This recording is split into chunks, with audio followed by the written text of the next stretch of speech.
Siempre he pensado que las historias más pesadas son como las piedras del río de aquí cerca. Por fuera, parecen lisas, desgastadas por el tiempo, pero si las rompes, adentro todavía existe una veta oscura, una fractura que cuenta la historia de una presión inmensa. Mi vida es una de esas piedras, y hoy, con el sol de Oaxaca calentándome los huesos cansados, siento que es hora de romperla.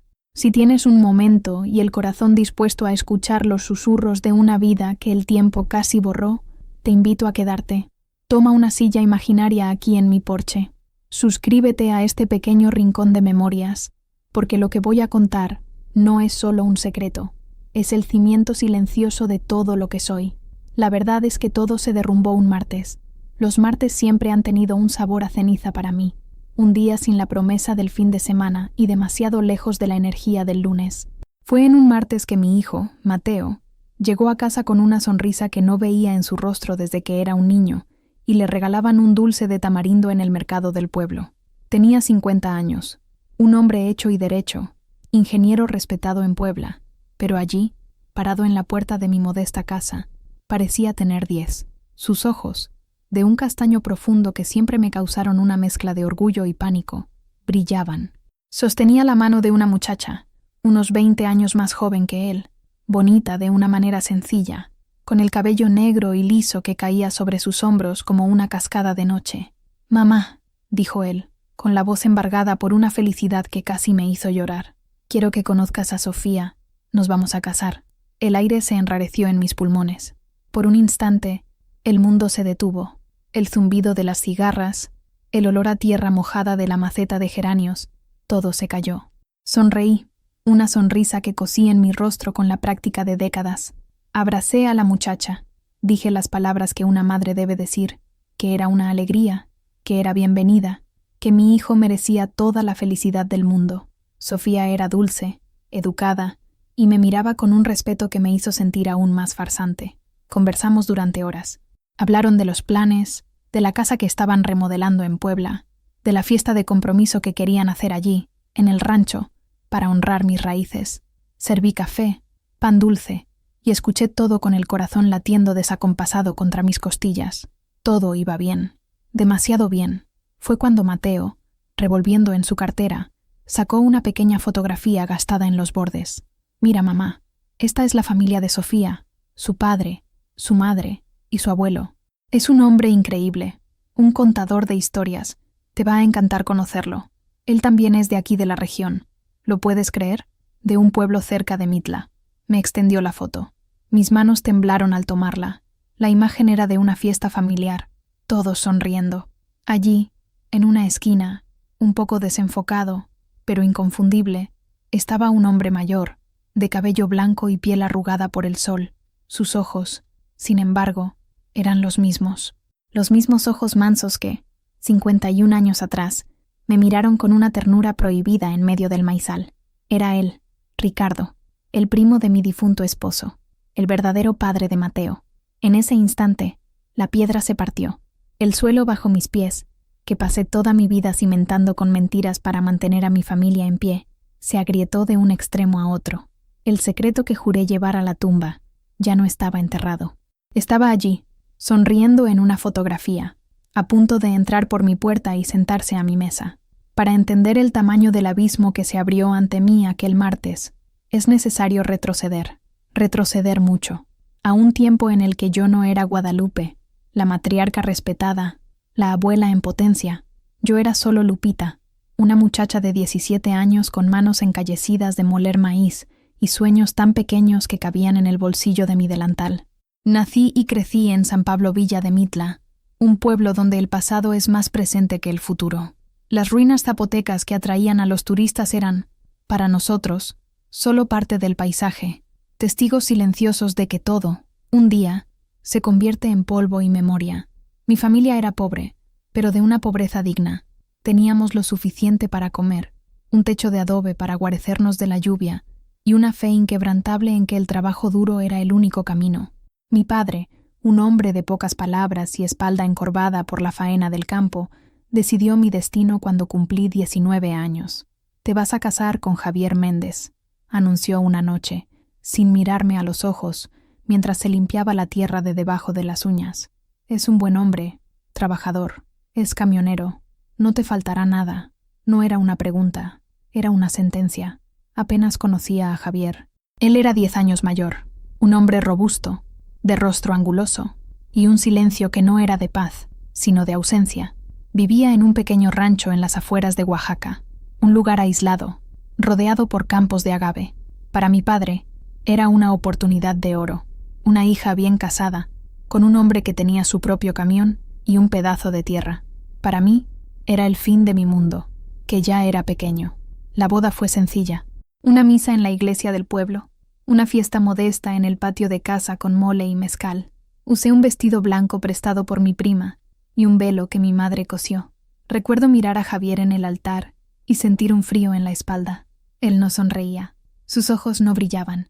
Estaba simplemente cumpliendo un papel, igual que yo.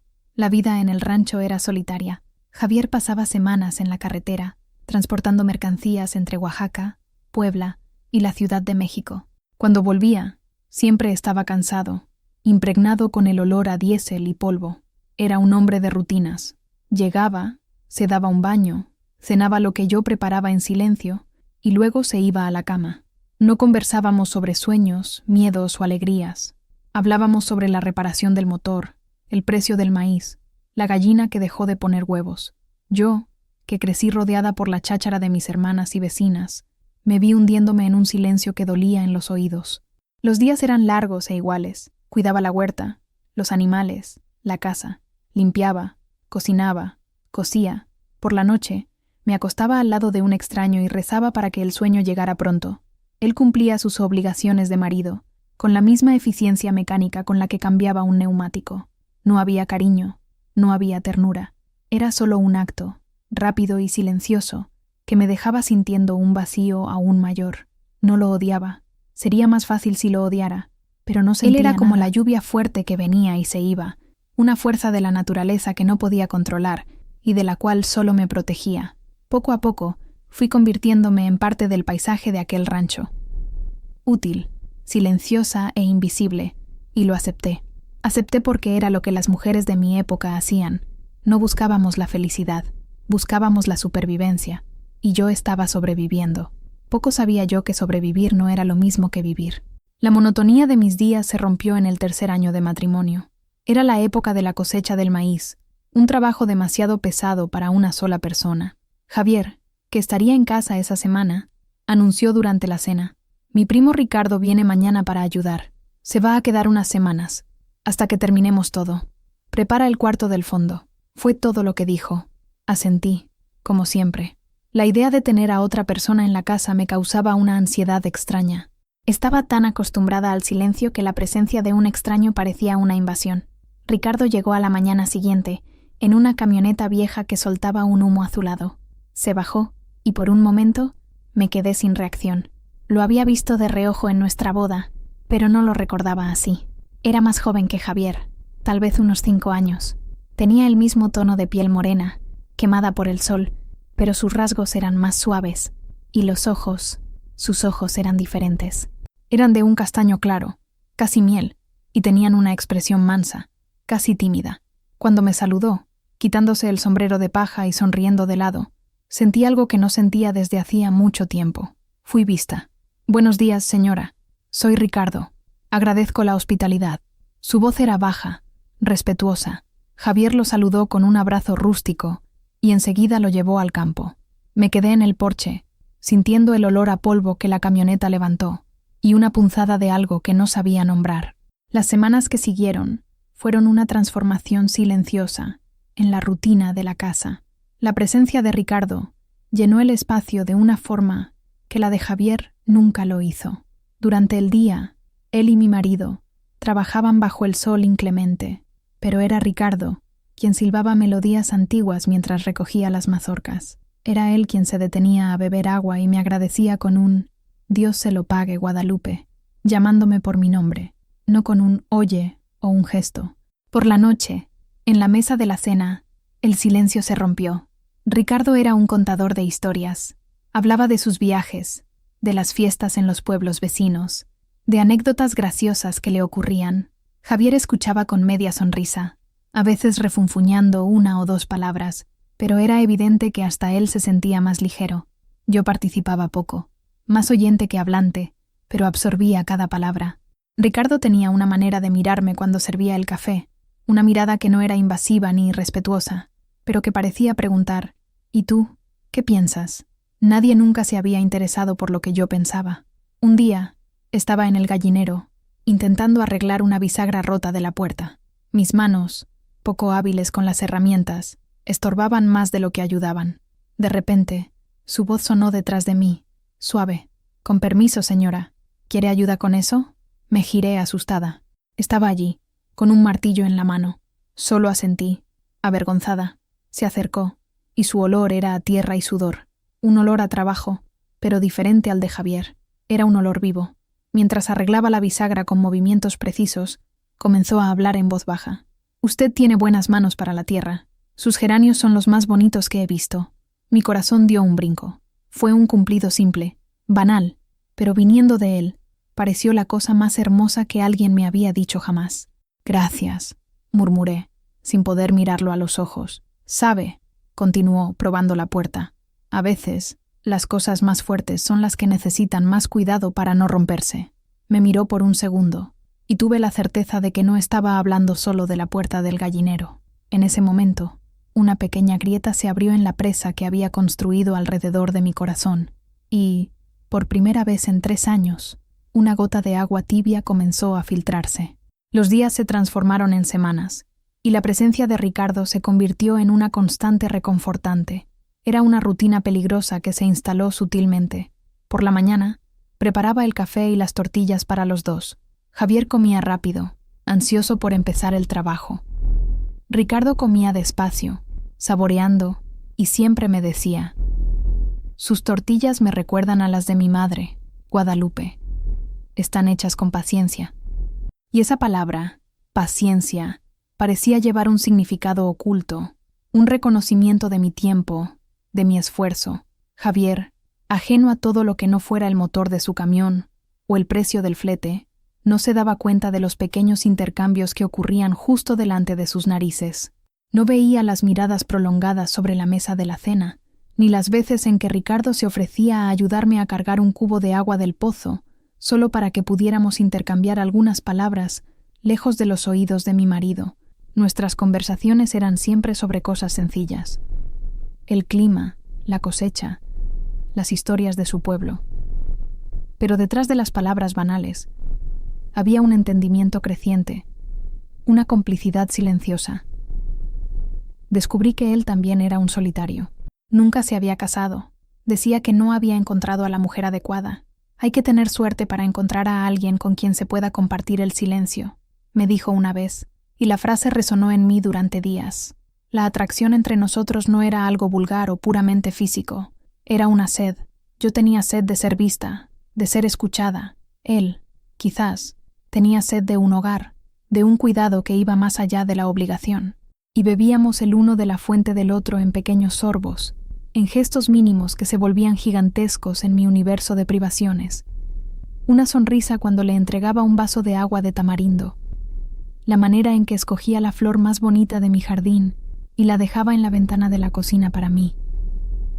La vez que me corté el dedo picando cebollas, y él, viendo mi apuro, limpió la herida con una delicadeza que nunca había recibido de ningún hombre. Javier habría dicho que me pusiera un poco de sal y volviera al trabajo. Ricardo tomó un paño limpio, detuvo la sangre y dijo: «Cuidado, esas manos son preciosas». Sabía que estaba caminando en terreno peligroso. Por la noche, acostada en la cama al lado de mi marido dormido, la culpa me visitaba. Era una mujer casada, una mujer decente. ¿Qué estaba haciendo? Rezaba. Le pedía a Dios que arrancara ese sentimiento de mi pecho, pero al día siguiente bastaba un buenos días de Ricardo para que todo volviera, más fuerte. Estaba atrapada en una red que yo misma ayudaba a tejer. Cada sonrisa, cada conversación, era un hilo más. Me sentía viva, y al mismo tiempo sentía que estaba cavando mi propia tumba. La cosecha estaba llegando a su fin, y la perspectiva de la partida de Ricardo me traía una desesperación que me asustaba. El silencio, que antes era solo mi compañero, Ahora parecía un depredador al acecho, listo para devorarme en cuanto él se fuera. La tensión llegó a su punto culminante en una noche cálida y sofocante. Javier había bebido más mezcal de lo habitual con un vecino, y, al llegar a casa, se desplomó en la cama y comenzó a roncar profundamente.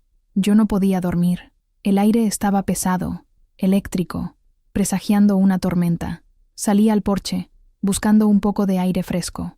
La luna estaba llena, plateando los campos de maíz ya cosechados, y entonces lo vi. Ricardo estaba sentado en los escalones del granero, mirando la misma luna. Nuestras miradas se cruzaron en la penumbra, y sin que se dijera ninguna palabra, lo supe. Supe que esa noche lo cambiaría todo. Caminé hacia él. Mis pies descalzos apenas sentían las piedras del camino. Cada paso era una decisión, un riesgo, un abandono. El sonido de los grillos parecía amplificado, la banda sonora de un acto que ya estaba escrito en las estrellas, o quizás en el infierno. Me detuve a pocos metros de él. No se movió, solo continuó mirándome con esos ojos que parecían entender toda la soledad del mundo, toda mi soledad. ¿No puedes dormir?, preguntó, con la voz como un susurro. El calor, mentí, o quizás no era una mentira completa. Había un calor dentro de mí, un fuego que llevaba ardiendo semanas. Dio una palmadita en el escalón a su lado, una invitación. Dudé por un segundo que pareció una eternidad. El rostro dormido de Javier pasó por mi mente. La alianza en mi dedo pareció pesar una tonelada, pero mis piernas se movieron por su cuenta, y me senté, no muy cerca, pero lo suficientemente cerca para sentir el calor que emanaba de su cuerpo. Nos quedamos en silencio durante un largo rato, solo observando la luna. Era un silencio diferente al que compartía con Javier. Era un silencio lleno de palabras no dichas, de sentimientos que se desbordaban. La cosecha terminó, dijo, finalmente. Mañana por la mañana me voy. La frase cayó sobre mí como una piedra. Ya lo sabía, pero escucharla en voz alta hizo la realidad insoportable. Sentí un nudo formarse en mi garganta. No podía llorar, no allí, no delante de él. Gracias por la ayuda, logré decir con la voz quebrada. Se giró hacia mí, a la luz de la luna. Su rostro parecía esculpido en sombras y plata. Extendió la mano, y con el dorso de los dedos, tocó mi mejilla.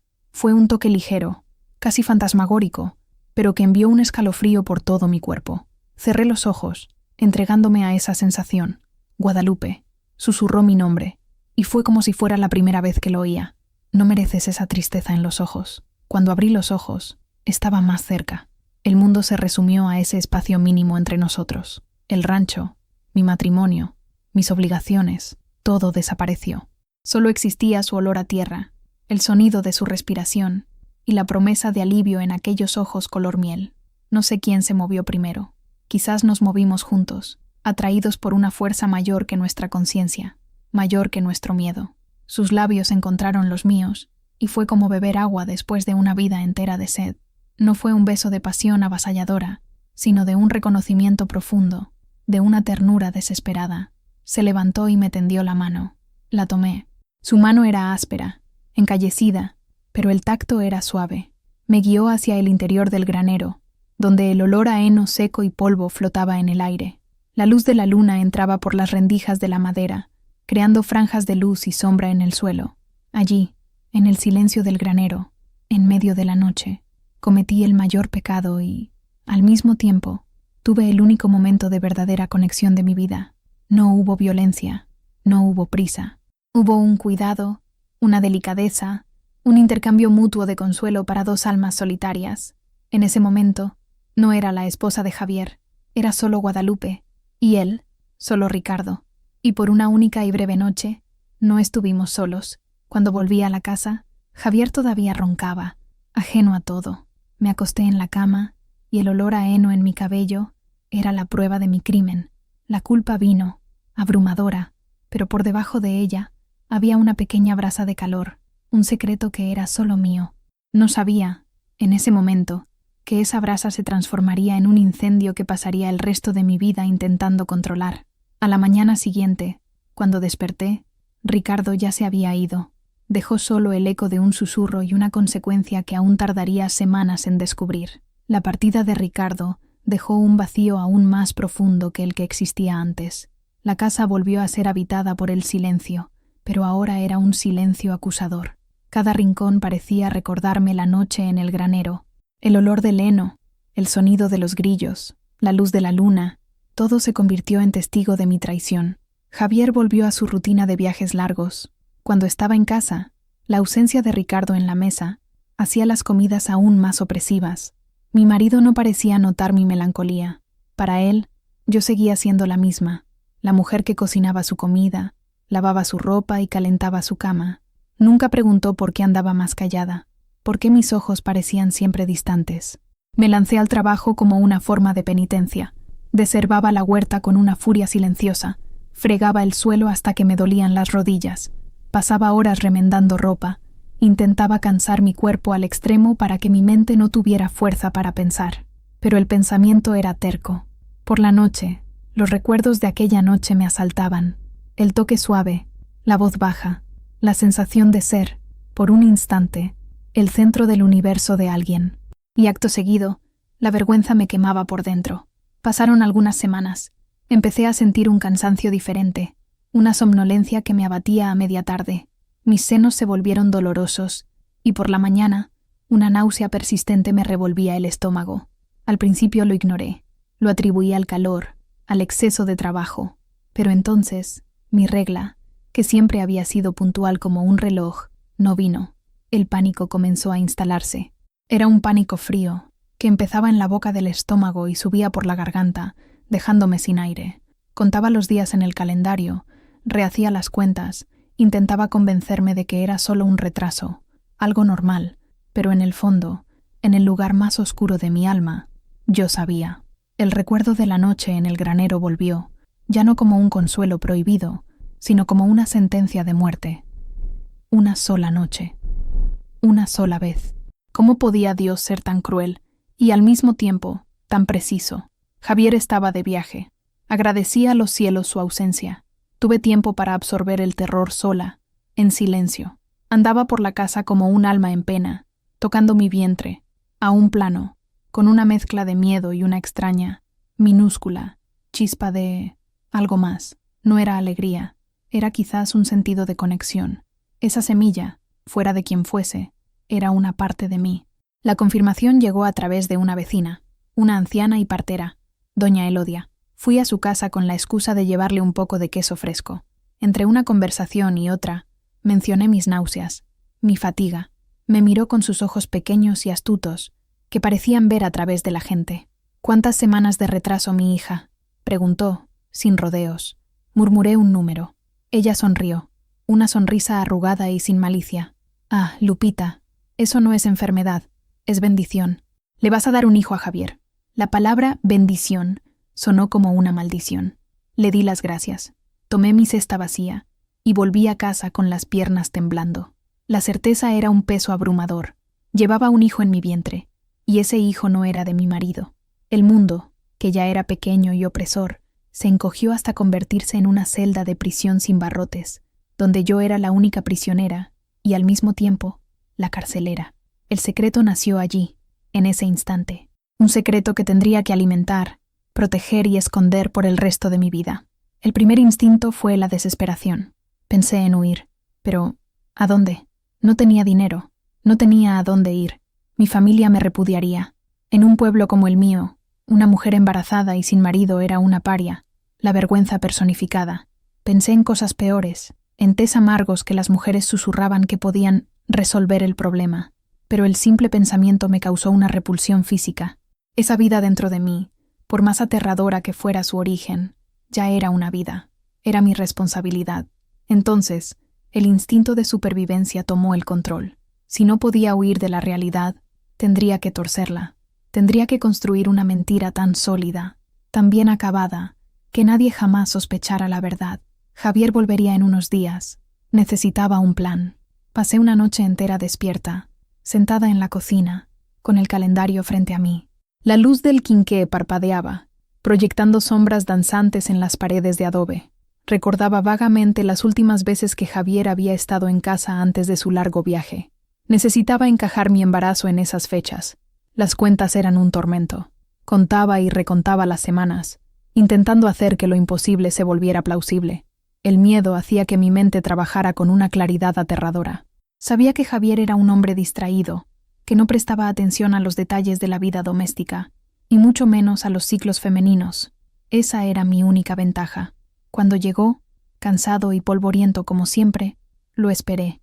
Esperé el momento adecuado. Después de la cena, cuando estaba más relajado, sentado en su mecedora en el porche, me acerqué. Mi corazón parecía un tambor de guerra. «Javier», comencé, con la voz temblorosa, «tengo una noticia». Me miró, una mirada cansada, sin mucha curiosidad. «¿Qué pasa? ¿Otra gallina enferma?» «No», respiré hondo. «Yo creo que estoy embarazada». Su expresión cambió. El cansancio dio paso a una sorpresa, luego a un brillo en los ojos que nunca había visto. Se levantó, algo raro en él. «¿Embarazada? ¿Estás segura?» «Casi segura. Tengo todos los síntomas. Y hace semanas que no». Dejé la frase morir, la vergüenza coloreando mi rostro. Hizo las cuentas mentalmente, de una manera tosca, masculina. Debe haber sido antes de irme a Veracruz. Sí, tiene sentido. Un alivio helado recorrió mi cuerpo. La primera pieza de mi farsa había encajado. Se acercó y por primera vez en la vida me abrazó. Fue un abrazo torpe, de quien no tiene práctica, pero fue un abrazo. Y sonrió. Una sonrisa amplia, genuina. Un hijo, dijo, más para sí mismo que para mí. Finalmente, un Méndez para llevar mi apellido. En ese momento, sentí el peso de mi mentira de una forma abrumadora. Su alegría se basaba en una farsa. El orgullo en sus ojos era un puñal en mi pecho. Le había dado una felicidad que no era de hecho suya, y al mismo tiempo había garantizado mi supervivencia y la de mi hijo.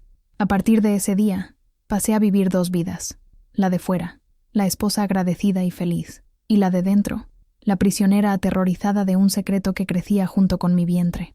El embarazo avanzó, y con él, mi actuación se volvió más refinada. Aprendí a sonreír cuando las vecinas venían a darme consejos. Aprendí a quejarme de las náuseas y los antojos, inventando ganas de frutas que ni siquiera eran de temporada, para parecer una embarazada como todas las demás.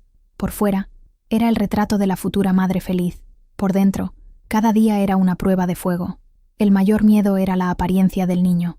Rezaba todas las noches, no por la salud del bebé, eso lo pedía de día, con la boca llena de fe, sino por su apariencia. Pedía, negociaba con todos los santos de mi altar. Por favor, que se parezca a la familia de Javier, que tenga los ojos oscuros, el cabello negro. Por favor, no me castigues con los ojos color miel. Javier, transformado por la perspectiva de la paternidad, se convirtió en un hombre diferente. No se volvió más cariñoso o comunicativo, no estaba en su naturaleza. Pero había un nuevo sentido de propósito en él. Empezó a hacer viajes más cortos, a pasar más tiempo en casa. Arregló el techo del cuarto que sería del bebé. Hizo una cuna de madera rústica con sus propias manos, y cada gesto de cuidado de su parte era un nuevo ladrillo en el muro de mi culpa. Le hablaba a mi vientre. Por la noche, ponía su mano grande y áspera sobre él, y decía, «Escucha, hijo mío, vas a ser fuerte como tu padre, vas a conducir camiones más grandes que el mío». Y yo contenía la respiración, sintiendo al bebé moverse bajo su mano, y pensaba, «No es tu hijo, y yo soy la peor de las mujeres». La soledad de mi situación era absoluta. No podía sincerarme con nadie. Mi madre, mis hermanas, me habrían condenado. Una confesión al cura era impensable. La única persona en el mundo que sabría la verdad era yo. Y el secreto, sin tener por dónde salir, comenzó a consumirme por dentro. Tenía pesadillas terribles. Soñaba que el bebé nacía y, en lugar de llorar, susurraba el nombre de Ricardo. Despertaba sudando frío, con el corazón desbocado. Las mujeres del pueblo me rodeaban de cuidados y supersticiones. No mires la luna llena, si no el niño nace con labio leporino. Ponte una cinta roja en el vientre para espantar el mal de ojo. Seguía todos los rituales, aferrándome a cualquier cosa que me diera una falsa sensación de control. El tiempo se arrastraba. Cada semana era una victoria y un nuevo escalón de ansiedad. ¿Y si el bebé nacía antes de tiempo?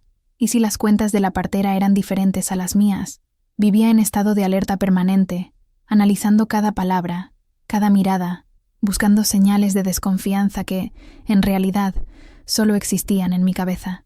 Cuando entré en el 9º mes, era un manojo de nervios, el vientre pesado, el cansancio, el miedo constante. Javier estaba en casa, esperando. Había rechazado un flete a la Ciudad de México para no perderse el nacimiento. Su expectativa era palpable, y eso solo aumentaba mi pavor. El día del parto sería el día de mi juicio final, el día en que la verdad, de una forma u otra, saldría a la luz. Los dolores comenzaron una madrugada de sábado. Primero, una punzada leve en la espalda, que ignoré, pero se fueron haciendo más fuertes, más rítmicos. Desperté a Javier. «Es la hora», dije, con la voz ahogada por el pánico. Él, que siempre había sido tan controlado, se convirtió en un pozo de nerviosismo. Corría de un lado a otro, sin saber qué hacer. Fui yo, entre una contracción y otra, la que tuvo que darle órdenes. «Hierve agua. Busca a doña Elodia. Trae los paños limpios». Doña Elodia llegó con su maletín de cuero gastado y un aire de tranquilidad que me irritó y me calmó al mismo tiempo. Me examinó y dijo, con la naturalidad de quien ha visto aquello cientos de veces: «Todavía va a tardar un poco, mi hija. Ten paciencia. El niño solo viene cuando está listo».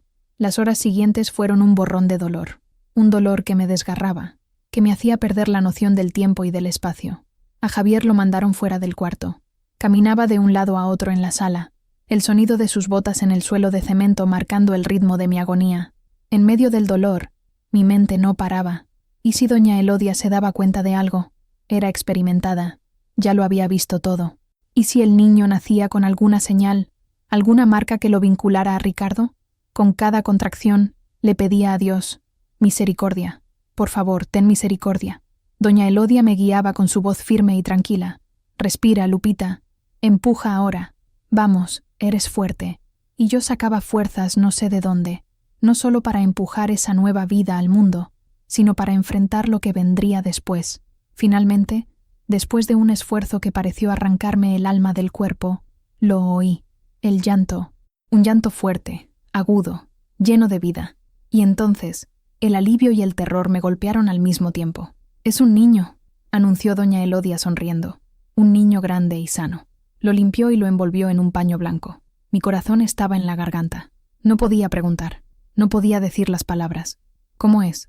¿Cómo son sus ojos?». Fue Javier quien entró en el cuarto, vacilante, con los ojos desorbitados. Me miró. Luego miró el pequeño bulto que la partera sostenía. «Felicidades, doña Elodia», Javier se lo entregó. «Es tu vivo retrato». Contuve la respiración. Javier sostuvo al bebé con un cuidado que no sabía que poseía. Miró el pequeño rostro arrugado y rojo. Y entonces lloró. Javier, el hombre duro como una roca, lloró. Lágrimas silenciosas corrían por su rostro curtido por el sol. Se acercó a la cama y me mostró a nuestro hijo. Miré, con el corazón en un puño. El bebé tenía un mechón de cabello negro, espeso, y cuando abrió los ojos por un instante, casi me desmayó de alivio. Eran oscuros, de un castaño tan profundo que parecían negros. Eran los ojos de la familia Méndez. Eran los ojos de Javier. «Se parece a ti», susurré, la voz ronca por el cansancio y una gratitud desesperada. «Es perfecto», dijo Javier, todavía llorando. «Gracias, Lupita. Gracias por darme un hijo». Sus palabras, que deberían haber sido mi absolución, fueron mi sentencia final. En ese momento, la mentira se solidificó. Se convirtió en carne, hueso y sangre. El niño, mi hijo, era la prueba viva de mi pecado y, al mismo tiempo, la llave de mi prisión. Lo amé instantáneamente, con una fuerza que dolía, pero sabía que mi amor por él estaría para siempre teñido por la sombra de la culpa y del miedo. Lo bautizamos Mateo, y juré, mirando ese rostro inocente, que nadie, nunca, jamás, sabría la verdad. Los primeros años de la vida de Mateo fueron una mezcla de alegría pura y terror constante. La alegría venía de forma abrumadora, como la lluvia de verano que llena los ríos. Verlo sonreír por primera vez, oír su primera palabra, «mamá», sentir sus bracitos apretando mi cuello. Eran momentos de una felicidad tan intensa que casi me hacían olvidar. Mateo era un niño adorable. Tenía una energía inagotable y una curiosidad que lo llevaba a explorar cada rincón del rancho. Él era la luz de esa casa, el sonido que llenó el silencio. Incluso Javier se transformó. La dureza en su rostro se suavizaba siempre que miraba a su hijo. Llegaba de sus viajes, y lo primero que hacía era buscar a Mateo. Lo ponía sobre sus hombros, jugaba al avión, le hacía pequeños juguetes de madera. Desarrollaron un lazo fuerte, un lazo que me llenaba de ternura y, al mismo tiempo, me apuñalaba el corazón. Cada vez que Javier decía, «Ese es mi muchacho», o cuando un vecino comentaba, «Caray, Javier, es tu vivo retrato», Yo sonreía por fuera y me encogía por dentro. El parecido era de hecho notable. Era como si el destino, en su cruel ironía, hubiera decidido protegerme, dándome la coartada perfecta. Mateo heredó el mentón cuadrado de los Méndez, el cabello negro y liso, la piel morena. No había un solo rasgo visible de Ricardo en él. Era mi milagro y mi maldición, pero el terror estaba siempre al acecho, como una serpiente en el maizal. Vivía en constante vigilancia. Si Mateo se enfermaba, me desesperaba, pensando que era un castigo de Dios. Si alguien mencionaba el nombre de Ricardo de pasada, ¿te acuerdas de ese primo de Javier que vino a ayudar en la cosecha? Se me helaba la sangre. Me convertí en una madre sobreprotectora, no por miedo a que se lastimara físicamente, sino por un miedo irracional a que algo o alguien pudiera, de alguna forma, revelar mi secreto. Lo mantenía cerca, enseñándole a leer y a escribir en casa incluso antes de que fuera a la escuela del pueblo. Mi relación con Javier cambió. La paternidad nos unió de una forma que el matrimonio nunca logró. Había un propósito común, un amor compartido por ese niño. Pero la intimidad entre nosotros se convirtió en una carga para mí. Cada toque suyo era un recordatorio de mi traición. Cumplía con mis obligaciones, pero por dentro me sentía un fraude. Construí un muro a mi alrededor, un muro de eficiencia y cuidado. Era una esposa perfecta, una madre perfecta. Era la armadura que usaba para esconder a la mujer rota por dentro. Nunca más volví a saber de Ricardo. Era como si la tierra se lo hubiera tragado. Nadie en la familia lo mencionaba. A veces me preguntaba si él lo sabía, si alguna vez imaginó que aquella noche había dejado atrás más que un recuerdo, pero apartaba esos pensamientos. Era demasiado peligroso pensar en él. Para el mundo, y para mi propia cordura, Ricardo no existía. Mateo creció y se convirtió en un niño inteligente y bondadoso. Era apegado a mí de una forma especial. Parecía sentir, de alguna manera, mi fragilidad oculta. Muchas veces, cuando estaba callada, perdida en mis pensamientos, él venía, ponía su cabeza en mi regazo y decía: «No estés triste, mamá». Y yo lo abrazaba con fuerza, inhalando el olor de su cabello, y pensaba que, por él, cargaría ese secreto hasta la tumba. Por él, sería la mentirosa más fuerte del mundo. El tiempo tiene una forma curiosa de lijar las aristas del dolor. Con el paso de los años, el miedo agudo se fue transformando en una ansiedad crónica, un ruido de fondo en mi vida con el que aprendí a convivir. Mateo se convirtió en un joven responsable y trabajador. A diferencia de su padre, tenía una sensibilidad, una forma de ver el mundo que me emocionaba. Le gustaba estudiar, devoraba los pocos libros que conseguíamos para él. Javier, aunque orgulloso de la inteligencia de su hijo, no entendía esa hambre de conocimiento. «¿Para qué tanto libro?», refunfuñaba. «Lo que da dinero es la carretera, es el trabajo pesado», pero nunca se lo impidió. Dejaba que Mateo siguiera su camino, quizás porque veía en su hijo la oportunidad de una vida diferente, una vida menos dura que la suya. Cuando Mateo terminó la escuela en el pueblo, me dijo que quería ir a la ciudad, a Puebla, a estudiar ingeniería en la universidad. Fue la primera gran grieta en nuestro pequeño mundo. Javier se opuso. «¿Ingeniero? Eso es cosa de ricos. Nuestro lugar está aquí, en la tierra». Fue una de las pocas veces que enfrenté a mi marido. Esa noche, después de una acalorada discusión entre padre e hijo, fui a hablar con Javier. «Tiene que ir», dije, con voz firme. «Él no es como nosotros, Javier. Tiene una cabeza brillante. No podemos cortarle las alas. ¿Y quién me va a ayudar en el rancho? ¿Quién va a cuidar de todo esto cuando yo sea viejo? Él volverá», le aseguré. «Nunca nos abandonará, pero necesita intentarlo. Dale esa oportunidad, la oportunidad que tú no tuviste». La mención de su pasado, de su propia juventud de trabajo sin estudios, lo golpeó. Cedió. Con el dinero que juntamos durante años, y con la ayuda de un pequeño préstamo, enviamos a Mateo a Puebla. La despedida en la terminal de autobuses fue uno de los días más difíciles de mi vida. Lo abracé con fuerza, intentando memorizar cada detalle de él. Mientras el autobús partía, levantando polvo, sentí una mezcla de orgullo y pánico. Por primera vez, mi secreto estaba a salvo, lejos de cualquier mirada curiosa del pueblo. Pero mi corazón, mi hijo, se iba lejos. Los años siguientes fueron de cartas y llamadas telefónicas ocasionales desde el teléfono público de la ciudad. Mateo era un estudiante dedicado. En las vacaciones, volvía al rancho, y la casa se llenaba de vida de nuevo. Contaba sobre la gran ciudad, sobre los edificios altos, los profesores, los amigos. y en sus ojos yo veía un mundo abriéndose, un mundo que yo jamás conocería. Javier, con el tiempo, pasó a enorgullecerse de mi hijo, el ingeniero. Mostraba las fotos de Mateo a sus amigos, contaba sus éxitos en la universidad. El rancho, sin la energía de su hijo, pareció envejecer junto con nosotros. El silencio volvió a instalarse, pero era un silencio diferente, un silencio de espera. La graduación de Mateo fue un evento. Fuimos a Puebla para la ceremonia. Usé mi mejor vestido, y Javier, por primera vez, se puso un traje. Verlo en el escenario, recibiendo el diploma, con esa sonrisa de conquista, fue como si el sol hubiera nacido dentro de mi pecho. En ese momento pensé, valió la pena, todo el dolor, toda la mentira, valió la pena para ver esto.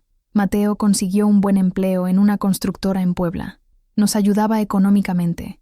Insistía en que dejáramos de trabajar tanto, pero Javier era terco. Continuó con su camión, incluso cuando el cuerpo ya daba señales de cansancio. Hombre que se detiene, se oxida, decía, y fue en la carretera donde su vida terminó. La noticia llegó por una llamada telefónica de la policía. Un accidente en la carretera a Veracruz, un neumático reventado, el camión fuera de control, una colisión. Javier murió al instante. El mundo se detuvo. Estaba en la cocina, colando el café, cuando sonó el teléfono. La voz del otro lado era formal, impersonal. No grité. No lloré. Solo sentí que el suelo desaparecía bajo mis pies. Me senté en la silla, con el teléfono aún en la mano, y me quedé mirando la pared. El hombre que fue mi marido por más de 30 años estaba muerto. El hombre que, a su manera, cuidó de mí. El hombre al que engañé toda la vida. Mateo llegó de Puebla el mismo día, con el rostro desfigurado por el dolor. Fue él quien se encargó de todo, la liberación del cuerpo, el velorio, el entierro. Yo me movía como una autómata, recibiendo el pésame de los vecinos, aceptando los abrazos, pero sin sentir nada. Era como si mi alma se hubiera retirado de mi cuerpo, dejando solo una cáscara vacía. En el funeral, miré el ataúd cerrado, y una avalancha de sentimientos contradictorios me golpeó. Había una tristeza genuina por la pérdida del compañero de toda una vida. Había gratitud por haber sido un buen padre para Mateo. Y había una culpa abrumadora, una culpa que ahora parecía eterna. Nunca tendría la oportunidad de pedirle perdón. La mentira que construí para protegernos ahora estaba sellada para siempre con su muerte. Murió creyendo en una verdad que nunca fue suya. Después del entierro, Mateo se quedó conmigo en el rancho durante semanas. Él era mi roca. Cuidaba de mí, cocinaba, me obligaba a comer. Se sentaba a mi lado en el porche y nos quedábamos horas en silencio, solo sintiendo la presencia del otro. Una noche, me tomó la mano. «Mamá, usted ya no necesita quedarse aquí sola. Venda el rancho. Véngase a vivir conmigo a Puebla. Yo la cuido». La oferta era tentadora. Una vida más cómoda, cerca de mi hijo. Pero miré a mi alrededor, a las paredes de adobe que albergaron mi vida entera, a los geranios en el porche, a los campos donde vi a Mateo dar sus primeros pasos. Este lugar no era solo una casa, era el guardián de mi secreto. Dejar el rancho parecía una traición, un abandono de mi propia historia. «No, hijo mío», dije, con la voz firme por primera vez en días. «Mi lugar está aquí.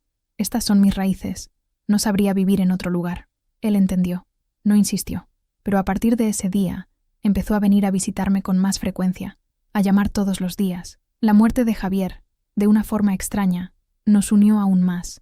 Ahora, éramos solo nosotros dos. Los años que siguieron fueron de una paz melancólica. Aprendí a vivir con mi viudez, con mi soledad. Cuidaba de mi huerta, de mis gallinas y de mis recuerdos. El secreto, sin la presencia constante de Javier para recordarme la mentira, se adormeció. Se convirtió en una parte tan intrínseca de mí que casi ya no lo notaba, como una cicatriz antigua que solo duele cuando cambia el tiempo. Me convertí en Guadalupe Méndez, la viuda respetada, la madre del ingeniero, y creí que viviría y moriría así, en paz. Estaba equivocada. La paz era solo el silencio antes de la tormenta. La tormenta que tenía nombre y apellido, Sofía, y que traería de vuelta el fantasma de un hombre llamado Ricardo. Y así, volvemos a aquel martes. La fotografía en mi mano temblorosa, el rostro de Ricardo, envejecido, pero inconfundible. El anuncio de la boda de mi hijo con la nieta del hombre, que era su verdadero padre. El universo, con su sentido del humor cruel y poético, había decidido que era hora de ajustar cuentas. «Mamá, ¿estás bien? Te pusiste pálida». La voz de Mateo me trajo de vuelta a la realidad. Forcé una sonrisa. Estoy bien, hijo mío. Es la emoción. Una noticia así me tomó por sorpresa. Le devolví la foto, con cuidado de que mis dedos no tocaran la imagen de Ricardo. El abuelo de Sofía se llama Ricardo Castillo, dijo Mateo, guardando la foto. Un hombre bueno, vivió toda su vida en el campo. Sofía es muy apegada a él. Castillo. Había usado el apellido de su madre. ¿Una precaución, quizás? ¿O solo una coincidencia? Mi cerebro trabajaba febrilmente, intentando encontrar una salida, una explicación que no fuera la catástrofe que se dibujaba frente a mí. Sofía, dándose cuenta de mi estado, se acercó. ¿Necesita sentarse? ¿Quiere un vaso de agua? La preocupación genuina en sus ojos me hizo sentir aún peor. Era una buena muchacha. No merecía entrar en medio de esta red de mentiras. Y Mateo, mi Mateo, su felicidad estaba en juego. Esa noche no dormí. La imagen de Ricardo en la foto se superponía a mis recuerdos de él, joven, bajo la luz de la luna. Estaba vivo, estaba cerca, y estaba a punto de convertirse en parte de mi familia de una forma que nadie podría imaginar. Tenía dos opciones, ambas terribles. La primera, quedarme en silencio, dejar que la boda sucediera, rezar para que Ricardo no me reconociera, o que, si me reconocía, se quedara callado. Rezar para que el parecido entre Mateo y los Méndez siguiera siendo mi escudo. Pero, ¿y si la verdad salía a la luz después? En medio de una fiesta familiar, en una conversación casual, la unión de Mateo y Sofía significaría que ellos eran, biológicamente, primos. El pensamiento me revolvió el estómago. ¿Y si tenían hijos? ¿Qué herencia de secretos y mentiras estaría dejando a mis nietos? La segunda opción, contar la verdad, contársela a Mateo, destruir la imagen que él tenía del padre que adoraba, destruir la imagen que tenía de mí, su madre, la mujer que consideraba un pilar de fuerza y honestidad. Lo haría cuestionar su identidad, su vida entera. Podría perder su amor y su respeto para siempre. La verdad podría liberar mi conciencia. Pero, ¿a qué costo? Al costo de la felicidad de mi hijo. Pasé la noche caminando por la casa, de mi cuarto a la cocina, de la cocina al porche. El rancho, que siempre había sido mi refugio, ahora parecía una jaula. El secreto, que cargué sola durante 50 años, se había convertido en un monstruo demasiado grande para esconderlo. Quería salir, y no sabía si tendría fuerzas para contenerlo o para sobrevivir a su revelación. Al amanecer, el sol salió, tiñendo el cielo de naranja y rosa. Pero para mí, el mundo nunca pareció tan oscuro. Tenía que tomar una decisión, y tenía que tomarla pronto. La fiesta de compromiso estaba fijada para dentro de un mes. Un mes para decidir entre el silencio devastador y la verdad aniquiladora. Los días que siguieron fueron los más largos de mi vida. Mateo y Sofía volvieron a Puebla, llenos de planes y entusiasmo, dejándome atrás con mi angustia. Intentaba mantener la rutina. Cuidaba la huerta, alimentaba a las gallinas, barría la casa. Pero mis movimientos eran mecánicos. Mi pensamiento estaba a kilómetros de distancia, atrapado en un laberinto de ¿y si? Miraba las fotos de Javier en la estantería. El retrato de nuestra boda. Él serio. Yo con una sonrisa asustada. Una foto de él sosteniendo a Mateo en brazos. El orgullo estampado en su rostro. Conversaba con él en silencio. ¿Qué hago, Javier? Perdóname. Nunca quise deshonrarte. Solo estaba sola. Pero los retratos no respondían. Solo me miraban con la misma expresión de siempre. Intenté encontrar una tercera vía. Una solución mágica que no existía. Quizás podría enfermarme. Inventar una enfermedad grave que me impidiera ir al compromiso, conocer a la familia de Sofía, pero eso sería solo posponer lo inevitable. Se casarían, y Ricardo se convertiría en una presencia constante en nuestras vidas. Pensé en buscar a Ricardo, intentar encontrarlo antes del compromiso, hablar con él, pero ¿qué le diría? Hola, Ricardo, ¿te acuerdas de mí? ¿Aquella noche en el granero hace 50 años? Pues sí, tuvimos un hijo. Y está a punto de casarse con tu nieta. Por favor, finge que no me conoces. La idea era tan absurda que me hizo reír. Una risa seca, sin alegría. Mi batalla era interna. La Guadalupe madre, que quería proteger la felicidad de Mateo a cualquier costo, luchaba contra la Guadalupe mujer, que estaba exhausta de cargar el peso de una mentira durante toda una vida. Una tarde, estaba deshervando el bancal de chiles, cuando mi vecina, Carmen, una señora de mi edad, pasó por la cerca. «Doña Guadalupe, ¿qué cara trae? ¿Pasó algo?» Dudé. Carmen era una buena persona, pero como todas en el pueblo, su lengua era más rápida que sus piernas. Es solo el cansancio, Carmen. La edad no perdona. No es solo eso, insistió, sus ojos astutos analizándome. Hay una tristeza ahí que no es de hoy. ¿Sabe? Mi abuela decía que secreto guardado es como veneno en vasija de barro. Con el tiempo, se filtra y envenena todo a su alrededor. Sus palabras me golpearon como piedras. Veneno en vasija de barro. Era exactamente eso lo que sentía. Mi secreto se estaba filtrando, agrietando la vasija que lo contuvo durante tantos años. Esa noche, tomé una decisión. No le contaría la verdad a Mateo por teléfono, ni en una carta. Necesitaba mirarlo a los ojos. Y necesitaba hacerlo antes de que él trajera a Sofía y a su familia a mi rancho. Necesitaba ir a Puebla. La idea de dejar mi refugio, de entrar en el mundo de mi hijo para quizás destruirlo, me aterrorizaba. Pero la frase de Carmen resonaba en mi cabeza. No podía seguir dejando que ese veneno se filtrara lentamente. Si la explosión era inevitable, que fuera en mis términos. Al menos, le debía la dignidad de la verdad, dicha cara a cara, de madre a hijo. Al día siguiente, por primera vez en más de 10 años, hice una pequeña maleta, cerré la casa con llave y caminé hasta la parada del autobús en la carretera principal. Con el corazón en un puño y una plegaria en los labios, tomé el autobús a Puebla. Iba al encuentro de mi hijo y de mi juicio. El viaje en autobús a Puebla fue una tortura. Con cada sacudida del vehículo, mi estómago se revolvía. Los paisajes de Oaxaca, que tanto amaba, pasaban por la ventana sin que los viera. Estaba inmersa en un ensayo mental, repasando las palabras que le diría a Mateo. Ninguna parecía correcta. Hijo mío, necesito contarte algo sobre tu padre. Oh, Mateo, tu vida es una mentira. Todo sonaba cruel, brutal. Llegué a Puebla al final de la tarde. La ciudad me agredió con sus ruidos, su prisa, su olor a asfalto y contaminación. Era el mundo de Mateo, un mundo tan diferente al mío. Tomé un taxi a la dirección que me había dado, un edificio de apartamentos moderno en un barrio arbolado. Cuando el portero anunció mi llegada, oí la voz sorprendida y feliz de Mateo en el interfono. «Mamá, qué sorpresa. Suba, suba». Me esperaba en la puerta del apartamento, con una sonrisa que se deshizo al ver mi expresión. «Mamá, ¿qué pasó? ¿Estás bien? ¿Ocurrió algo en el rancho?» «No, hijo mío, no pasó nada en el rancho. ¿Podemos hablar?» Me hizo pasar. El apartamento era espacioso, iluminado, con muebles modernos y libros por todas partes. Era la casa de un hombre exitoso, un hombre que yo había construido sobre cimientos de arena. «¿Sofía no está?», pregunté, mirando a mi alrededor. «No, tuvo una reunión de trabajo». «Mamá, me estás asustando». Me hizo sentar en el sofá y me trajo un vaso de agua. Mis manos temblaban tanto que el agua se agitaba en el vaso. Me senté en el borde del sofá. Mateo se sentó frente a mí, en un sillón, con los ojos fijos en mí, la preocupación arrugando su frente. «Mateo», comencé, con la voz entrecortada, «lo que te voy a decir ahora es la cosa más difícil que he dicho en mi vida, y te pido, antes que nada, que me escuches hasta el final, y que intentes, si es posible, encontrar en tu corazón una pizca de perdón para tu vieja madre». Las lágrimas ya comenzaban a brotar en mis ojos, y las sequé con rabia. Necesitaba ser fuerte. Y entonces, conté.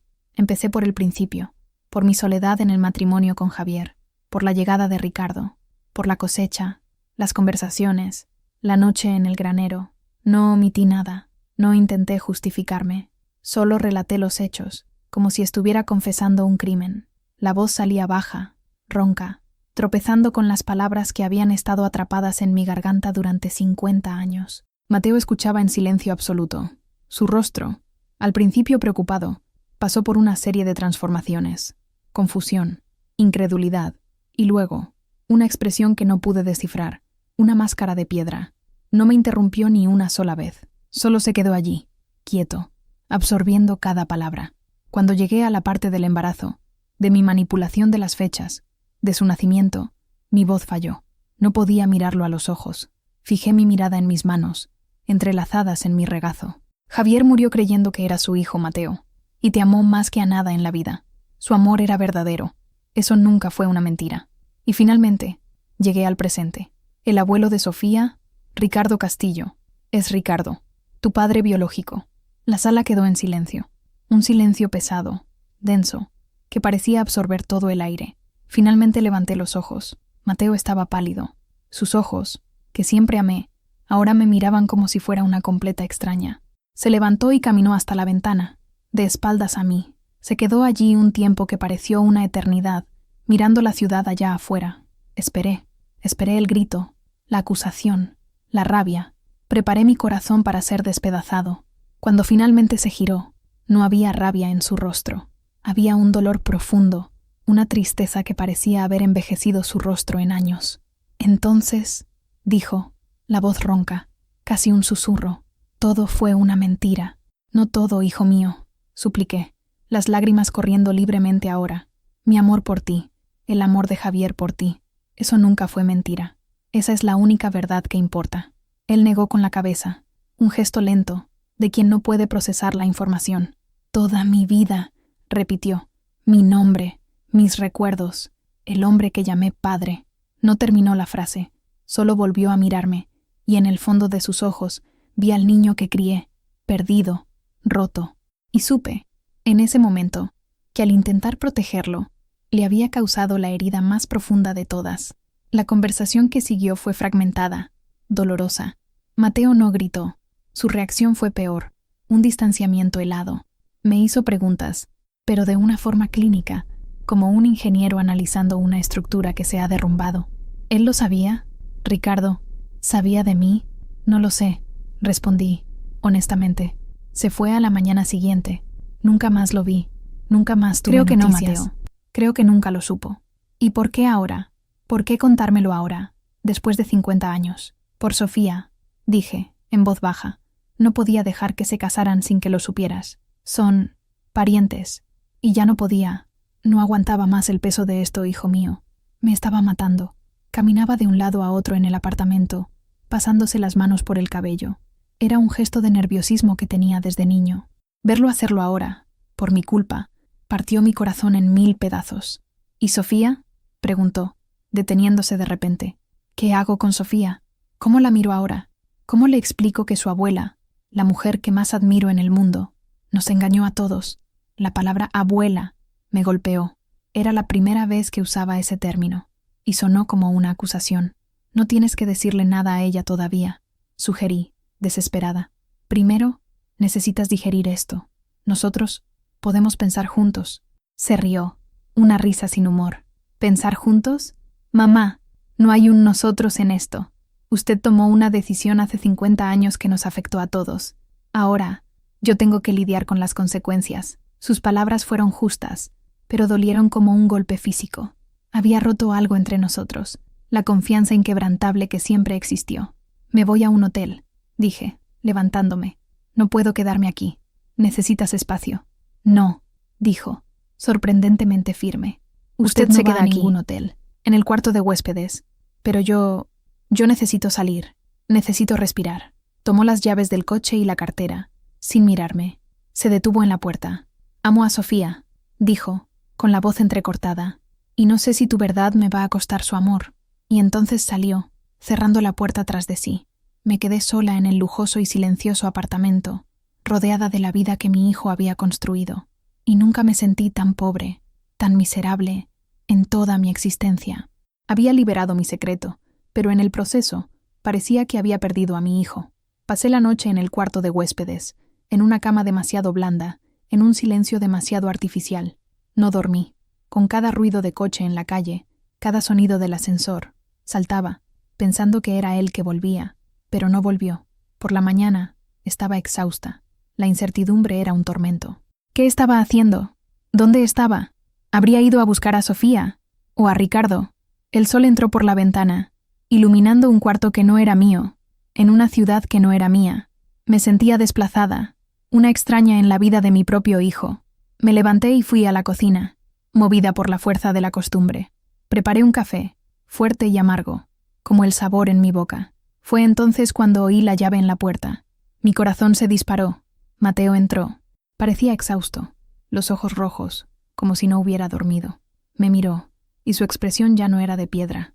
Había una vulnerabilidad allí, un dolor que reflejaba el mío. Se sentó a la mesa de la cocina, frente a mí. Conduje toda la noche, dijo, con la voz ronca. Pensé en todo. Pensé en papá, en Javier. Pensé en el Señor, Ricardo. Pensé en ti y pensé en mí. Hizo una pausa, respirando hondo. Esperé, sin valor para romper el silencio. Estoy enojado, mamá, admitió. Me siento traicionado. Pero, debajo del enojo, intenté imaginarte a ti, con 20 y pocos años, sola en ese rancho, con un marido que apenas te miraba. Intenté imaginar tu miedo, tu desesperación. Lágrimas brotaron en mis ojos. Estaba intentando entenderme. Nada justifica lo que hice, hijo mío. Tal vez no, asintió, pero tal vez lo explica. Hiciste lo que hiciste para sobrevivir y para protegerme. Tu mentira me dio una vida, un padre que me amó, una familia. No puedo odiarte por eso. Hizo una pausa, y sus siguientes palabras fueron las que más necesitaba oír. Todavía te amo, mamá, pero no sé cómo vamos a arreglar esto. El hecho de que Mateo no me odiara fue como un bálsamo en una herida abierta. No la curó, pero alivió el dolor más agudo. En los días siguientes, nos quedamos en el apartamento, en un limbo extraño. Conversábamos, pero con cuidado, como si estuviéramos caminando sobre un suelo de cristal fino. Me hizo más preguntas, esta vez sobre Ricardo. Quería saber cómo era, qué le gustaba, de qué hablaba. Respondí con lo que recordaba, su amabilidad, su forma de contar historias, sus ojos mansos, y mientras hablaba, veía a mi hijo intentando armar el rompecabezas de un padre que nunca conoció. Él me dio el amor por los libros, dijo Mateo, pensativo, un día. Dijiste que le gustaba leer. Javier no entendía eso. Tal vez eso venga de él. Era la primera vez que intentaba encontrar una conexión, un rasgo de sí mismo en ese hombre desconocido. La cuestión de Sofía pendía sobre nosotros como una nube de tormenta. Tengo que contárselo a ella, dijo Mateo, finalmente, después de 3 días de reclusión. No puedo construir un matrimonio con ella basado en otro secreto. Esto se acaba aquí. Conmigo. Asentí, aunque mi corazón estaba apretado de miedo por su reacción. Esa noche, Sofía vino a cenar. Mateo me pidió que me quedara.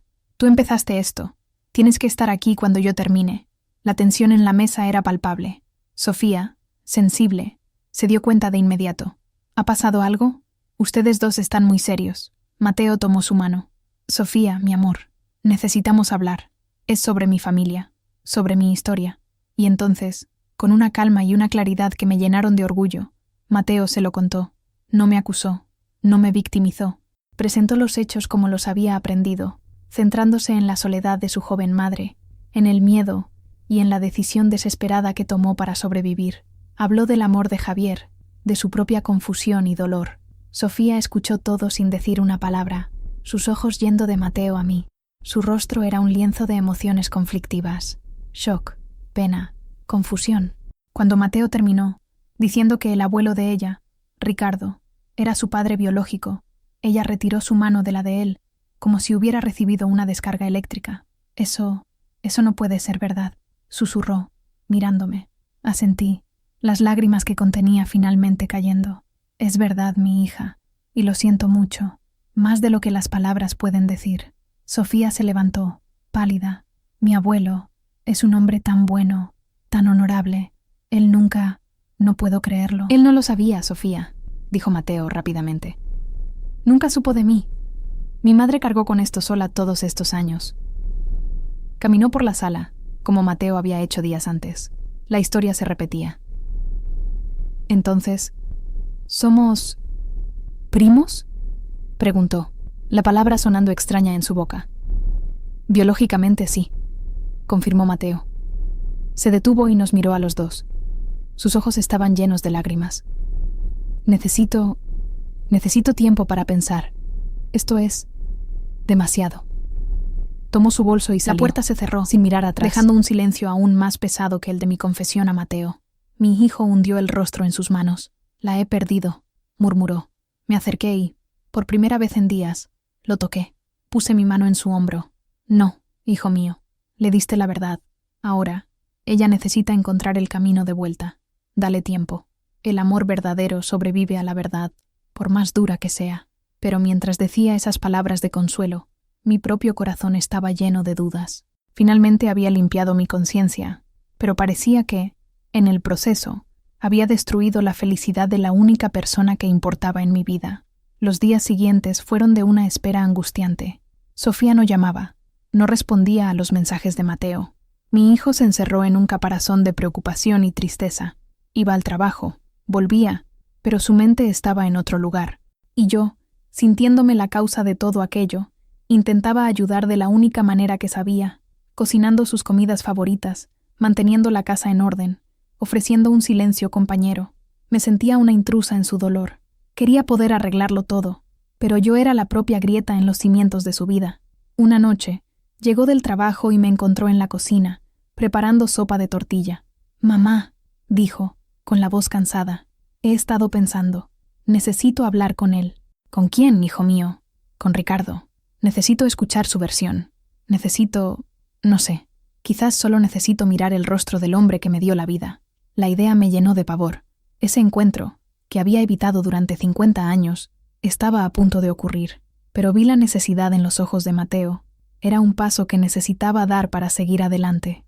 «¿Cómo lo vas a encontrar?», pregunté. Sofía me dio la dirección de su finca una vez. «Está a unas 2 horas de aquí. Voy a ir mañana. Es sábado. Voy contigo», dije, sin dudar. Me miró, sorprendido. «¿Estás segura?» «Sí. Yo te puse en esta situación. Lo mínimo que puedo hacer es estar a tu lado cuando enfrentes esto». A la mañana siguiente, partimos. El coche de Mateo cortaba la carretera, dejando atrás la ciudad de Puebla y entrando en el campo, un paisaje que me era mucho más familiar. Cuanto más nos acercábamos, más fuerte latía mi corazón. ¿Qué diría Ricardo? ¿Cómo reaccionaría? ¿Se acordaría de mí? Mateo conducía en silencio, con la mandíbula tensa. Yo rezaba en silencio, pidiendo a Dios fuerza, sabiduría. Siguiendo las indicaciones, llegamos a un caminito de tierra que llevaba a una pequeña finca. Era un lugar sencillo, bien cuidado. Una casa pequeña con un porche, rodeada de un jardín florido y árboles frutales. Había un hombre en el porche, sentado en una mecedora, leyendo un libro. Tenía el cabello completamente blanco, usaba gafas, pero incluso a distancia, lo reconocí. Era Ricardo. Mateo estacionó el coche. Nos quedamos allí, los dos, mirando la casa, al hombre, durante un largo minuto. Ninguno de los dos tenía el valor de salir del coche. «Tal vez esto sea un error», susurró Mateo. «No lo es», dije, tomando su mano. «Vamos, juntos». Respiramos hondo y salimos del coche. El ruido de las puertas al cerrarse hizo que el hombre en el porche levantara la cabeza. Nos miró, curioso, entrecerrando los ojos para ver mejor contra el sol. Caminamos lentamente hacia la casa. Con cada paso, sentía el peso de 50 años de historia. Ricardo se levantó, apoyándose en la silla. Su mirada pasó por Mateo y se posó en mí. Y entonces, lo vi, el reconocimiento. Un destello de incredulidad, de asombro, que atravesó su rostro envejecido. Sus ojos, ahora rodeados de arrugas, seguían siendo los mismos, mansos, y en ese momento, llenos de preguntas. «¿Guadalupe?», dijo, la voz ronca por el tiempo y la sorpresa. «¿Eres tú?». El sonido de mi nombre saliendo de su boca después de tanto tiempo fue como un eco de otra vida. Me detuve a pocos metros del porche, con Mateo a mi lado. Mi hijo miraba de Ricardo a mí, con el rostro tenso, esperando. «Sí, Ricardo, soy yo», respondí, la voz más firme de lo que esperaba. Los ojos de Ricardo se fijaron en Mateo. Lo analizó, de la cabeza a los pies. Vi la confusión en su rostro transformarse en una sospecha, una chispa de entendimiento que parecía no querer aceptar. Su mirada volvió a mí, inquisitiva. «Vinimos a hablar», dijo Mateo, dando un paso al frente. Su voz era tranquila, pero cargada de una emoción contenida. «¿Usted es Ricardo Castillo, el abuelo de Sofía?». Ricardo asintió, sin apartar los ojos de mí. «Sí, y tú eres Mateo Méndez, el prometido de mi nieta». Me miró de nuevo. «El hijo de Javier». La forma en que dijo «hijo de Javier» contenía un universo de preguntas. «¿Puedo ofrecerles un café? ¿Un agua?», dijo, recomponiéndose y asumiendo el papel de anfitrión. Era una forma de ganar tiempo, de procesar el shock. «Se lo agradecemos», dije. Entramos en la casa. Era sencilla, limpia, llena de libros. Olía a café y a madera. Nos sentamos en la pequeña sala de estar mientras Ricardo iba a la cocina. El silencio era ensordecedor. Volvió con 3 tazas de café en una bandeja. Sus manos temblaban un poco.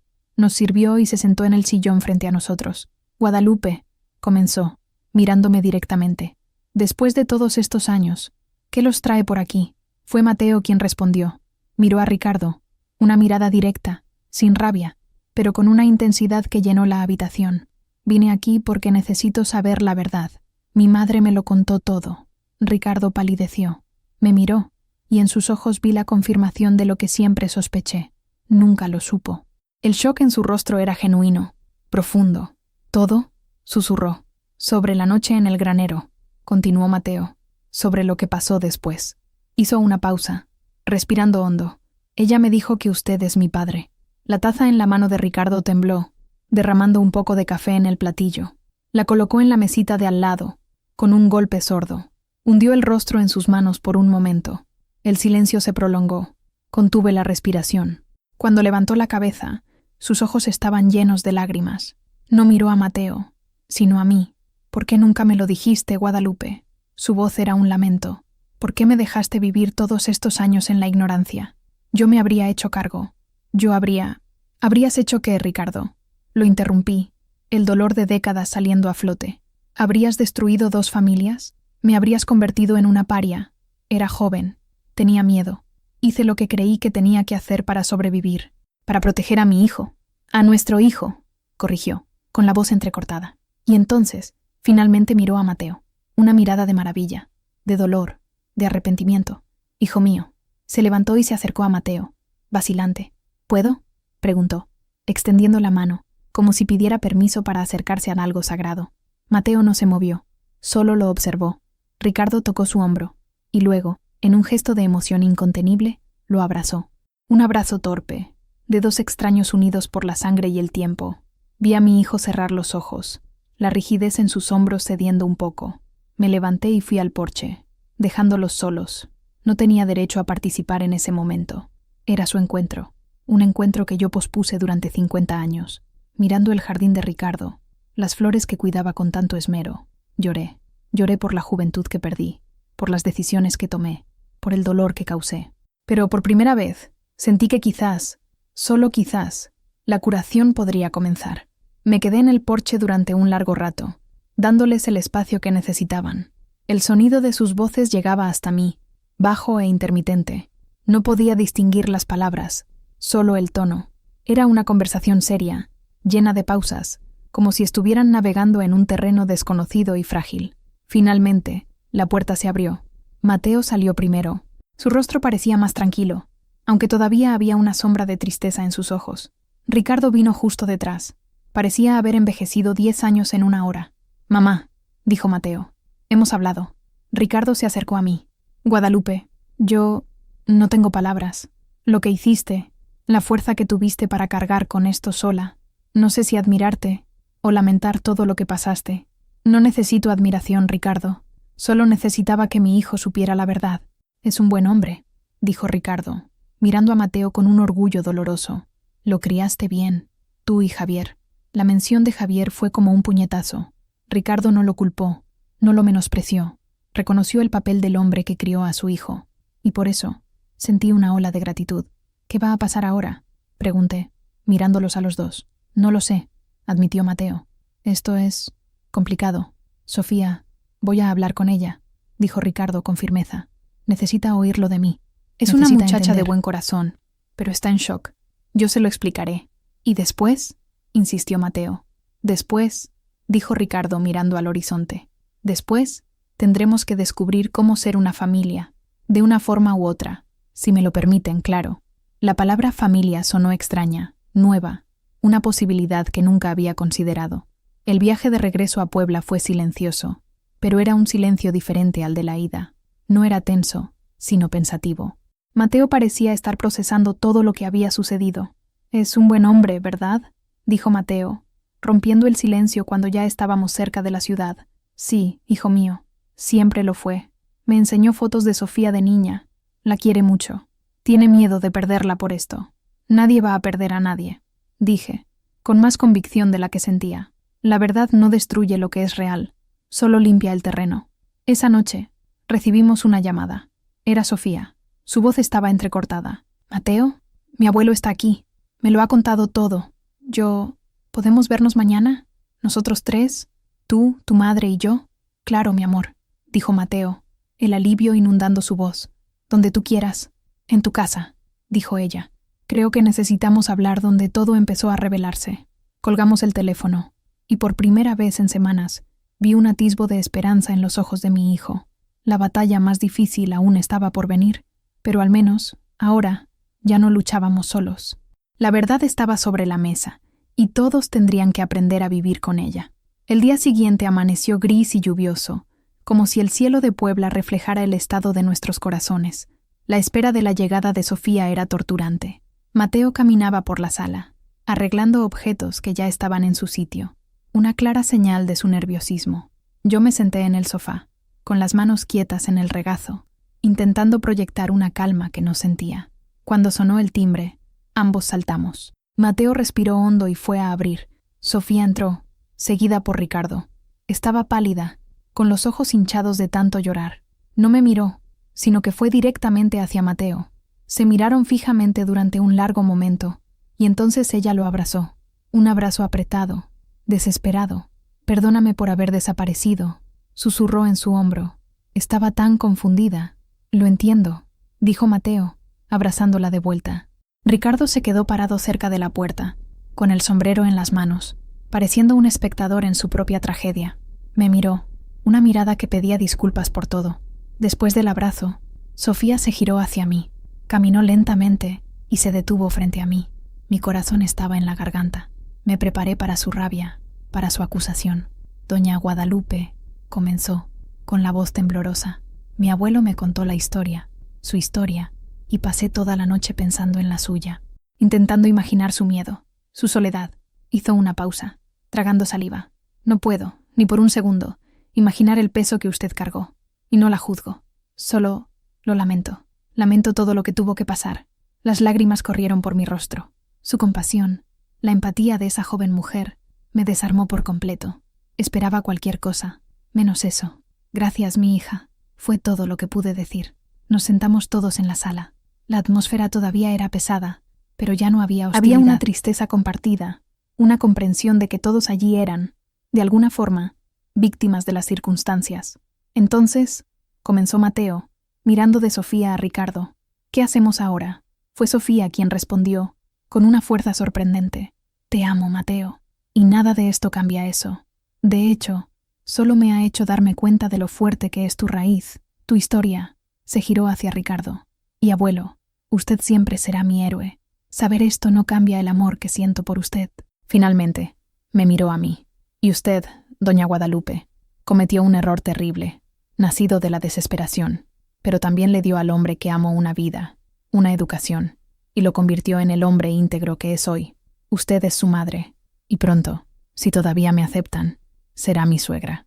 La sala quedó en silencio por un instante, todos absorbiendo la generosidad de esas palabras. Ricardo, con los ojos llorosos, dijo: «Lo que más quiero es la felicidad de ustedes dos. No quiero tomar el lugar de nadie. Javier fue el padre de Mateo. Yo soy solo, el hombre que comparte su sangre, y me sentiría honrado de ser un amigo, un abuelo para sus hijos, junto a Guadalupe». La mención de hijos y abuelo, en el futuro, pareció romper el hielo de una vez por todas. Mateo, visiblemente emocionado, me miró. «Mamá, me dijiste que el amor verdadero sobrevive a la verdad. Tenías razón». En ese momento, en esa sala gris, en medio de todas las ruinas de mi secreto, algo nuevo comenzó a construirse. No era la familia que planeamos, pero era una familia, forjada en el dolor, en la verdad y, sorprendentemente, en el perdón. La conversación de esa tarde no lo resolvió todo mágicamente. Las heridas todavía estaban allí, abiertas y sensibles, pero abrió un camino hacia la curación. Decidimos en conjunto que la historia quedaría entre nosotros 4. No había necesidad de contársela a tíos, primos o vecinos. Era nuestra verdad, y nosotros la protegeríamos. Javier Méndez seguiría siendo, para el mundo y en la memoria de todos, el padre de Mateo. Era una cuestión de respeto al hombre que lo crió y lo amó incondicionalmente. Ricardo y Mateo comenzaron a construir una relación, lentamente. Los sábados, Mateo iba a la finca de Ricardo. No hablaban mucho sobre el pasado. Hablaban de libros, de plantas, de la vida. Yo veía a mi hijo, observando a ese hombre, intentando encontrar pedazos de sí mismo en él. Y Ricardo Miraba a Mateo con una mezcla de orgullo y un arrepentimiento que quizás nunca lo abandonaría. Mi relación con Sofía también se transformó.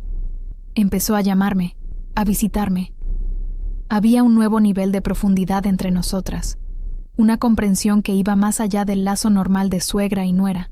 Ella me veía, no como la matriarca perfecta, sino como una mujer imperfecta, que sobrevivió, y me respetaba por eso. Regresé a mi rancho en Oaxaca.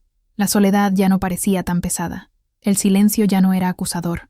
Era solo silencio. Por primera vez en 50 años, ya no tenía nada que esconder.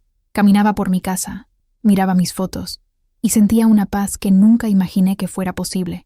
El compromiso se canceló, pero no la boda. Decidieron hacer algo más sencillo, más íntimo. Solo nosotros, la familia que la verdad había unido. Unos meses después, estaba de vuelta en Puebla, ayudando a Sofía a probarse su vestido de novia. Estábamos solo nosotras dos en la tienda. Se miró en el espejo, radiante. «Estoy feliz, doña Guadalupe», dijo, girándose hacia mí. «En medio de toda esta locura, estoy segura de una cosa. Amo a su hijo, y vamos a estar bien». «Sé que lo estarán, mi hija», dije, arreglando su velo. «Ustedes están hechos de un material fuerte». En ese momento, mirándola a ella, tan joven, tan llena de esperanza y perdón, lo entendí. Mi mayor miedo siempre fue que la verdad lo destruyera todo, pero la verdad no destruyó, transformó, rompió la estructura antigua, la casa de mentiras que construí, pero nos dio la oportunidad de construir algo nuevo, algo más fuerte, sobre cimientos de honestidad. El precio fue alto, el dolor fue inmenso, pero la libertad de finalmente poder respirar sin el peso del secreto en el pecho, esa no tenía precio. El día de la boda llegó.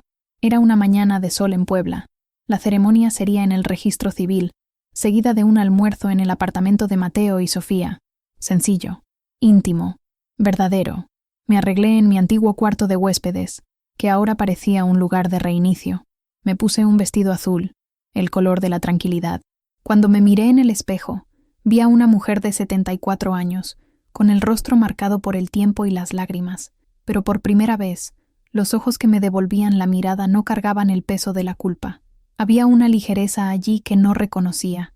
En el registro civil, éramos solo nosotros. Mateo, el novio, radiante, al lado de Sofía, que parecía un ángel con su vestido blanco y sencillo. A mi lado estaba Ricardo. Nosotros dos, los abuelos de la novia, y en cierto modo, los padres del novio. Una configuración extraña y, sin embargo, perfectamente adecuada para ese momento. Cuando el juez preguntó quiénes eran los testigos, Mateo dijo: «Mi madre, Guadalupe Méndez, y Ricardo Castillo». Oír nuestros nombres juntos, dichos en voz alta, de forma oficial, fue el clímax silencioso de todo este viaje. Nadie allí, aparte de nosotros, entendía el peso de ese momento. Firmamos los papeles, y sentí como si estuviera firmando un tratado de paz con mi propio pasado. El almuerzo en el apartamento estuvo lleno de una alegría serena. Ricardo contó historias de la infancia de Sofía. Yo conté historias de la infancia de Mateo, eligiendo los recuerdos que incluían a Javier, honrando su lugar en nuestra historia. Hablamos del futuro, de los nietos que quizás vendrían. En un momento dado, Mateo levantó su copa para un brindis. «Quiero brindar», comenzó, mirándonos a todos, «por los nuevos comienzos, y por la verdad, incluso cuando duele, nos libera». Me miró. «Quiero brindar por mi madre, la mujer más fuerte que conozco, que cargó un fardo demasiado pesado durante demasiado tiempo, por amor a mí». Las lágrimas vinieron, pero esta vez eran de gratitud. Se giró hacia Ricardo. «Y quiero brindar por Ricardo, a quien estoy empezando a conocer, y a quien agradezco por recibirme en su vida con el corazón abierto». Finalmente, miró a Sofía, con los ojos rebosantes de amor, y a ti, mi esposa, mi luz, que me enseñaste que el amor no se trata de perfección, sino de aceptación. Brindamos. El sonido de las copas chocando fue el sonido más hermoso que he oído jamás. Más tarde, mientras Ricardo y yo estábamos sentados en el balcón del apartamento, observando el movimiento de la ciudad, él se giró hacia mí. «¿Te arrepientes, Guadalupe?». Pensé por un momento. Miré hacia adentro, a la sala, donde Mateo y Sofía bailaban una canción suave, abrazados. Me arrepiento del dolor que causé, dije, honestamente. Me arrepiento de no haber tenido el valor de ser honesta antes, pero cuando miro a ese hombre allí, mi hijo, tan bueno, tan feliz, no puedo arrepentirme de haberlo traído al mundo. El camino fue torcido, Ricardo, pero el destino, de alguna manera, nos enderezó. Él asintió, con una pequeña sonrisa en el rostro. Creo que sí, de alguna manera, nos enderezó. Nos quedamos en silencio, observando el atardecer. Dos ancianos, unidos por un secreto de juventud, ahora compartiendo la paz de una verdad revelada. Después de la boda, la vida encontró un nuevo ritmo, una nueva normalidad. Mateo y Sofía se fueron de luna de miel, y yo volví a mi rancho en Oaxaca. Pero algo había cambiado. La casa ya no parecía vacía, estaba llena de la paz de la resolución.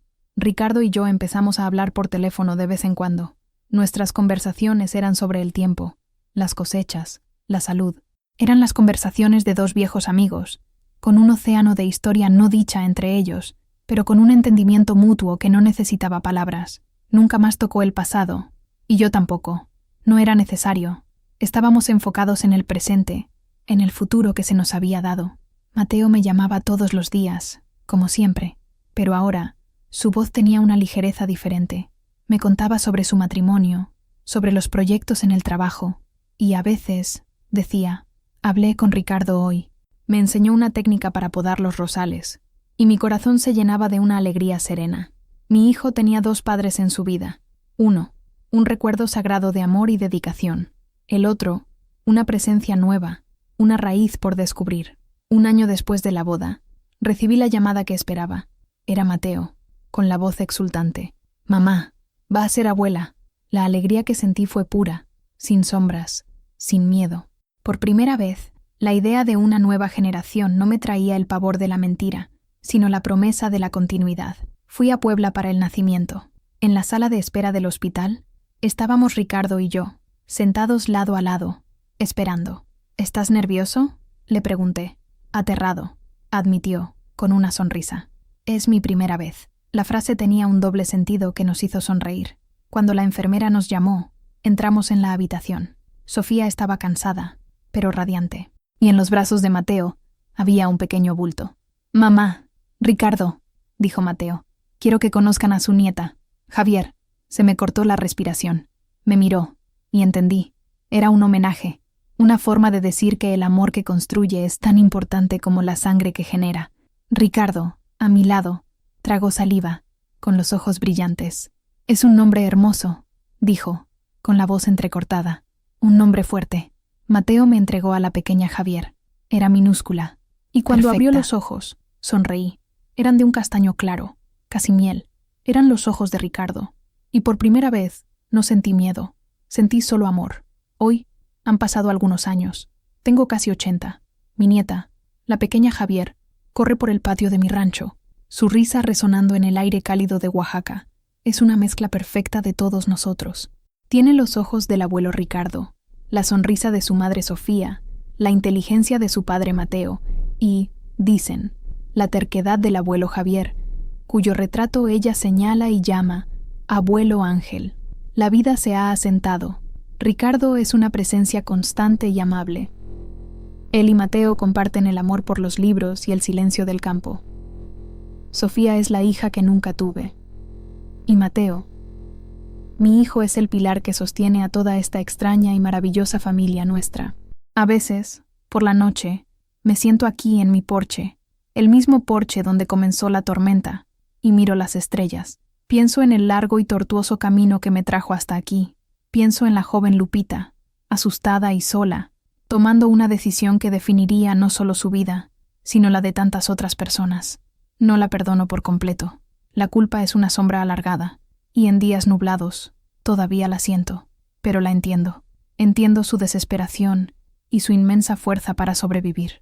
Mi historia no es un cuento de hadas, es una historia sobre las verdades complicadas del corazón humano, sobre cómo un error puede, paradójicamente, llevar a un bien mayor, sobre cómo el perdón, especialmente el perdón que nos damos a nosotros mismos, es el único camino hacia la paz. Juré llevar ese secreto a la tumba. En cambio, la verdad me dio algunos años más de vida, una vida más ligera, más honesta. Me dio una nieta con ojos color miel y un corazón lleno de amor.